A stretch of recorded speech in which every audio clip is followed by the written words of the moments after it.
আসসালামু আলাইকুম। পরীক্ষা দিয়ে রুমে এসে অনেক টায়ার্ড ছিল শরীরটা, তাই ঘুমিয়ে পড়ি এবং উঠতে 3টা বেজে যায়। তো একটা ঘড়ি অর্ডার ছিল, অর্ডারটা প্যাকেট করি এবং 4:30 থেকে একটা টিউশন ছিল, তাই একবারে আমি প্যাকেট করে বেরিয়ে যাই এবং সেখানে গিয়ে আসলে অর্ডারটা ডেলিভারি দিই। দেন আমি যখন স্টুডেন্টকে পড়িয়ে আবার আরেকটা স্টুডেন্টকে পড়াতে যাব, তখন ওই স্টুডেন্ট বলে কি, ভাইয়া আজকে আর পড়ার দরকার নেই, কালকে আসেন। তো আমি বললাম ঠিক আছে, মানে পরবর্তী ওদিকে না গিয়ে একবার ডাইরেক্ট আমি হলে চলে আসি।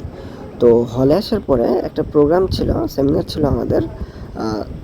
সেমিনারটা অ্যাটেন্ড করি এবং সেমিনারটা তো ভালো ছিলই, ইম্প্যাক্টফুল ছিলই, প্লাস সেমিনারের খাবারটাও অনেক বেশি ভালো ছিল। থ্যাংক ইউ রাকিব ভাই for acknowledge me about this seminar.